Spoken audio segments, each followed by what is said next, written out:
Study history में आपका स्वागत है। आज हम प्राचीन भारत के इतिहास से जैन धर्म के बारे में पढ़ेंगे। तो चलिए शुरू करते हैं।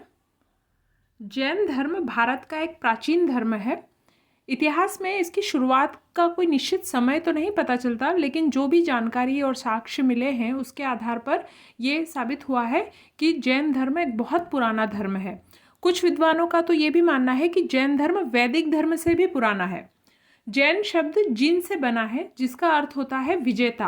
तो इसका मतलब है कि जिसने अपनी इंद्रियों को जीत लिया है, जिसने अपनी इंद्रियों पर विजय प्राप्त कर ली है, उसे जैन कहा गया। जैन धर्म में कुल 24 तीर्थंकर होने की बात कही गई है। तीर्थंकर का अर्थ है संसार के चक्र से मुक्ति या मोक्ष का मार्ग बताने वाला। तीर्थंकर कोई देवी अवतार नहीं माने गए हैं। ऐसा नहीं कि कोई भगवान के अवतार थे। वो सामान्य मनुष्य के रूप में उन्होंने जन्म लिया, लेकिन अपनी कठोर तपस्या से, तप से, साधना से उन्होंने आत्मज्ञान प्राप्त किया और उसके बाद दूसरों को इस संसार से मुक्ति का, निर्वाण का मार्ग बताया। तो उन्हें ही तीर्थंकर कहा गया है।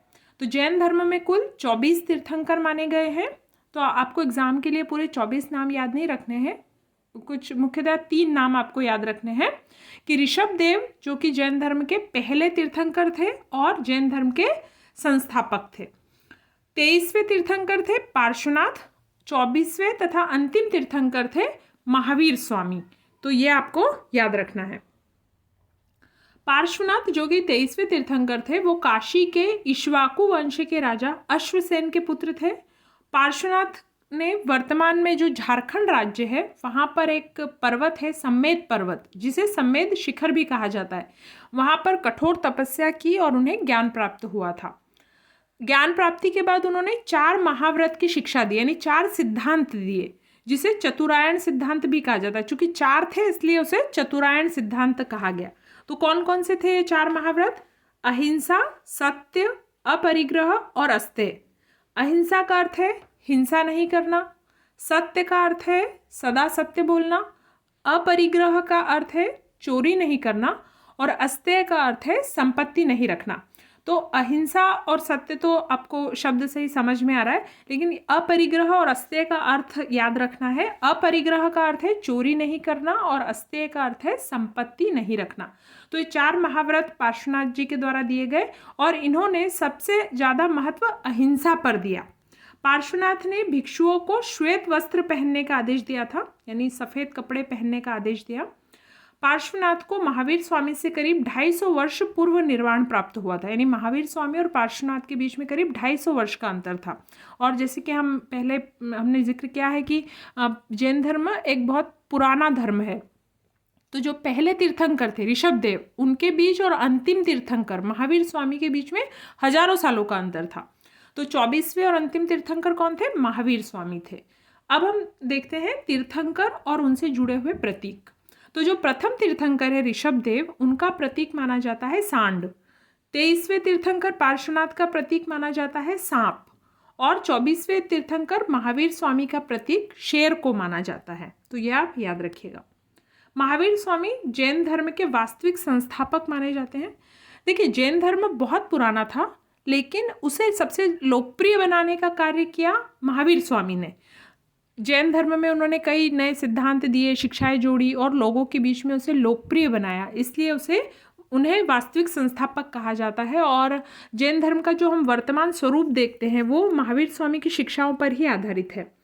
तो महावीर स्वामी का जन्म 540 ईसा पूर्व में वैशाली के निकट कुंड ग्राम में हुआ था। तो ये आपको याद रखना है कि उनका जन्म 540 ईसा पूर्व में हुआ था। कहाँ पर? कुंड ग्राम में, वैशाली के पास में कुंड ग्राम नामक जगह पर। इनके बचपन का नाम वर्धमान था।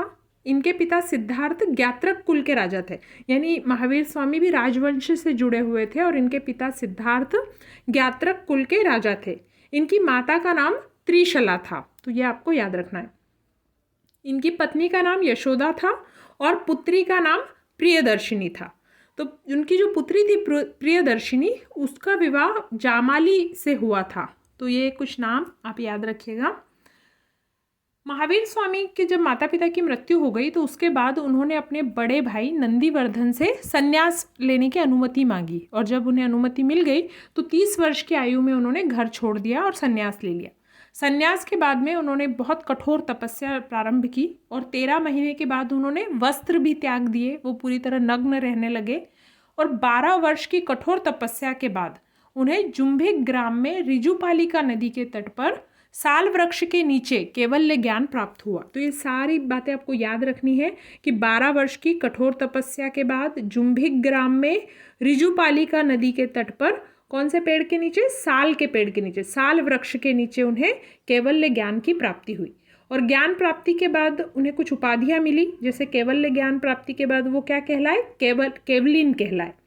उन्हें जिन कहा गया। जिन यानी विजेता, यानी जो जिसने अपनी इंद्रियों पर विजय प्राप्त कर ली हो, जो हम देख चुके हैं। इसी से जैन शब्द बना।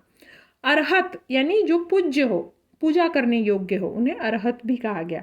निर्ग्रंथ यानी बंधनहीन। तो ये कुछ उपाधियां थी जो उन्हें मिली। महावीर स्वामी ने अपने उपदेश प्राकृत भाषा में दिए। जो अर्धमागधी है वो प्राकृत का ही रूप है, तो ये लोक भाषा थी, प्राकृत भाषा, उसमें उन्होंने अपने उपदेश दिए। महावीर स्वामी के प्रथम अनुयायी उनके दामाद जामाली बने। हम देख चुके हैं कि उनकी जो पुत्री थी प्रियदर्शिनी, उसका विवाह जामाली के साथ हुआ था। तो ये जो जामाली थे वही उनके प्रथम अनुयायी बने। महावीर स्वामी ने ज्ञान प्राप्ति के बाद प्रथम उपदेश राजगृह में दिया। राजगृह का दूसरा नाम राजगीर भी मिलता है, तो आपको याद रखना है ये कि उन्होंने प्रथम उपदेश कहाँ दिया था, राजगृह में दिया था। उन्होंने चंपा, वैशाली, मिथिला, श्रावस्ती, अंग, कौशल, विदर्भ, मगध आदि स्थानों का भ्रमण करके जैन मत का प्रचार प्रसार किया। महावीर स्वामी ने पावा में 11 प्रमुख अनुयायियों के साथ एक संघ की स्थापना की थी। मतलब उन्होंने एक जैन संघ बनाया था, जो अपने उनके 11 प्रमुख अनुयायी थे उनके साथ मिलकर।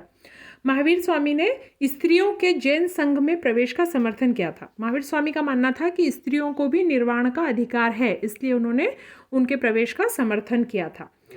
जैन संघ के सदस्य 4 वर्गों में बटे थे, भिक्षु, भिक्षुणी, श्रावक और श्राविका।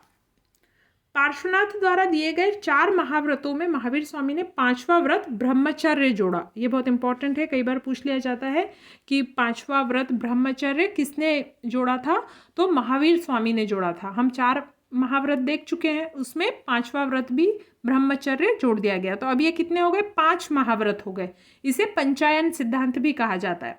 तो कौन कौन से थे 5 महाव्रत? अहिंसा, सत्य, अपरिग्रह, अस्तेय और ब्रह्मचर्य। महावीर स्वामी ने 30 वर्ष तक लगातार जैन मत का प्रचार किया। 72 वर्ष की आयु में 468 ईसा पूर्व में पावापुरी में महावीर स्वामी की मृत्यु हुई। मल्ल राजा सस्तीपाल के राजप्रसाद में उन्हें निर्वाण प्राप्त हुआ। तो इम्पॉर्टेंट है, आपको याद रखना है कि 468 ईसा पूर्व में पावापुरी में महावीर स्वामी को निर्वाण प्राप्त हुआ था। अब हम देखते हैं जैन धर्म के सिद्धांत।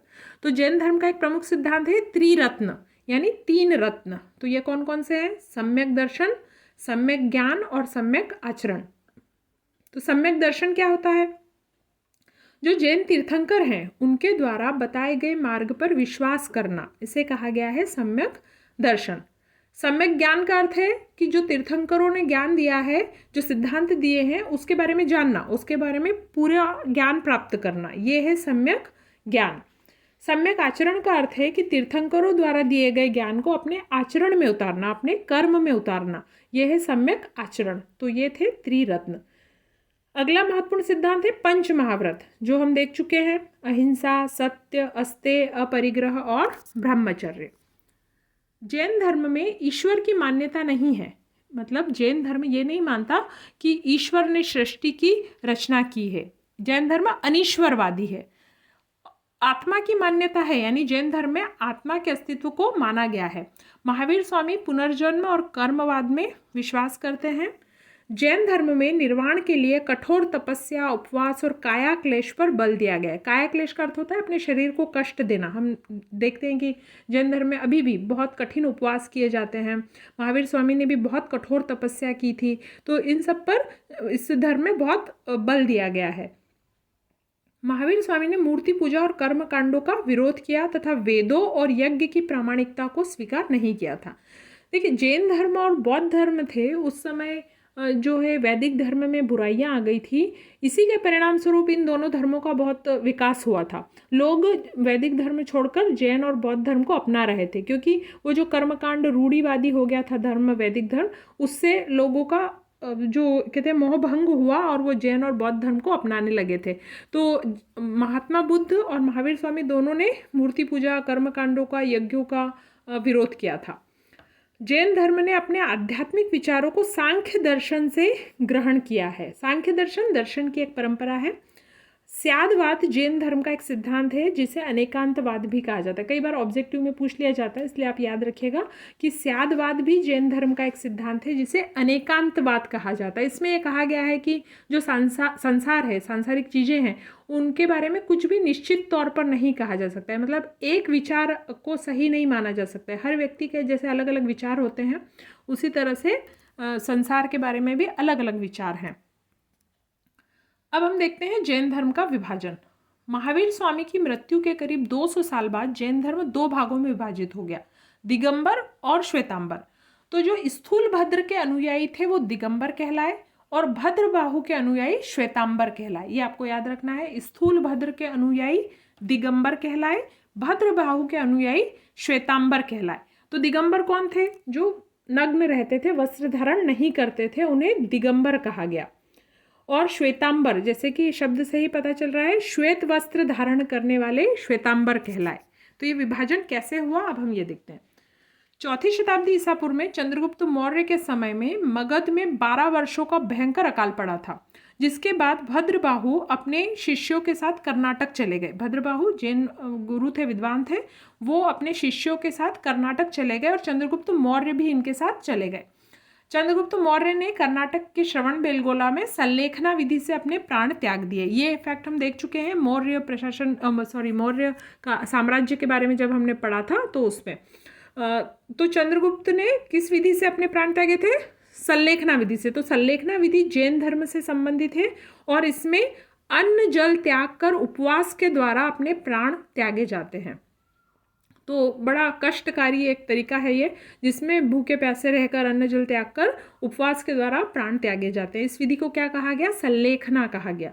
तो अकाल खत्म होने के बाद भद्रबाहु मगध वापस लौटे अपने अनुयायियों के साथ। तो वो चूंकि श्वेत अंबर यानी सफ़ेद कपड़े धारण करते थे, तो इस वजह से उन्हें श्वेतांबर कहा गया और स्थूल भद्र और उनके अनुयायियों को दिगंबर कहा गया। जो पहली जैन संगीति जब हुई, संगीति का अर्थ होता है सभा, यानी एक तरह से धर्म सभा समझ लीजिए आप। तो जो पहली जैन संगीति हुई, उसके बाद जैन धर्म दो भागों में विभाजित हो गया, दिगंबर और श्वेतांबर। तो अब हम देखते हैं कौन जैन संगीति कब हुई थी। तो पहली जैन संगीति 300 ईसा पूर्व में पाटलिपुत्र में हुई थी और इसके अध्यक्ष थे स्थूल भद्र। स्थूल भद्र कौन थे? वो जिनके अनुयायी क्या कहलाते हैं? दिगंबर कहलाते हैं। तो स्थूल भद्र पहली संगीति के अध्यक्ष थे, जो कि पाटलिपुत्र में हुई थी 300 ईसा पूर्व में। दूसरी संगीति हुई थी 512 ईसा पूर्व में वल्लभी में। वल्लभी गुजरात में है और इसके अध्यक्ष थे देवर्धि क्षमा श्रवण। तो ये आपको याद रखना है, पहली संगीति पाटलिपुत्र, दूसरी वल्लभी में। पहली हुई 300 ईसा पूर्व में, दूसरी हुई 512 ईसा पूर्व में। पहली के अध्यक्ष थे स्थूलभद्र, दूसरी के थे देवर्धि क्षमा श्रवण। पहली संगीति के बाद में क्या हुआ था? जैन धर्म दो भागों में बढ़ गया, दिगंबर और श्वेतांबर। और दूसरी जो संगीति थी उसमें जैन साहित्य आगम जो है उसका उसे लिपिबद्ध किया गया था, उसका संकलन किया गया था। तो ये फैक्ट आपको याद रखना है। उस समय के बहुत सारे प्रमुख शासक थे जिन्होंने जैन धर्म को अपना व्यक्तिगत धर्म बनाया, उसे अपनाया। जैसे चंद्रगुप्त मौर्य हम पढ़ चुके हैं, उसके अलावा बिंदुसार, कलिंग नरेश खारवेल, राष्ट्रकूट शासक अमोघ वर्ष, ये जैन धर्म के अनुयायी थे। जैन अनुयायी कृषि की अपेक्षा व्यापार वाणिज्य पर अधिक महत्व देते हैं, क्योंकि इसमें जीव हिंसा की संभावना नहीं रहती है। मतलब जैन अनुयायियों का मानना है कि खेती करने से, जब जमीन पे हल चलाते हैं, जमीन जोतते हैं, तो क्या होता है? जीव जंतुओं की हत्या होती है। इस वजह से हम अभी भी देखते हैं कि जो जैन अनुयायी है वो ज़्यादातर कौन से वर्ग के मिलते हैं? व्यापार वाणिज्य करने वाले लोग मिलते हैं। अब हम देखते हैं जैन साहित्य के बारे में। जैन साहित्यिक ग्रंथ संस्कृत और प्राकृत भाषा में मिलते हैं। लोक भाषा प्राकृत को समृद्ध बनाने में जैन साहित्य का विशेष योगदान है। जैन साहित्य को आगम कहा जाता है और आगम में महावीर स्वामी के उपदेशों का संग्रह है। आगम का अर्थ है सिद्धांत। तो ये आपको याद रखना है कि जैन साहित्य को आगम कहा जाता है। कई बार पूछ लिया जाता है कि आगम कौन से धर्म से जुड़े हुए साहित्य है, या जैन साहित्य को क्या कहा जाता है, तो आगम कहा जाता है। आगम के अंतर्गत कुछ साहित्य की गणना की जाती है जो कि इस प्रकार है। कौन कौन से? 12 अंग, 12 उपांग, 10 प्रकीर्ण, 6 छेद सूत्र, 4 मूल सूत्र, अनुयोग सूत्र और नंदी सूत्र। ये जो है ये आगम के अंतर्गत आता है। 12 अंग, 12 उपांग, 10 प्रकीर्ण, 6 छेद सूत्र, 4 मूल सूत्र, अनुयोग सूत्र और नंदी सूत्र। कई बार ये भी पूछ लिया जाता है कि आगम में कितने अंग है, तो 12 अंग है, आपको याद रखना है। इसके अलावा जो सूत्र हैं उसमें आचरांग सूत्र में भिक्षु भिक्षुणियों के आचार व्यवहार विधि निषेधों का वर्णन है, यानी कैसा आचरण करना चाहिए भिक्षु भिक्षुणियों को, ये कहा गया है आचरांग सूत्र में। भगवती सूत्र में महावीर स्वामी के जीवन, उनकी शिक्षाओं और अन्य जो समकालिक है उनके साथ उनके संबंधों का विवरण मिलता है।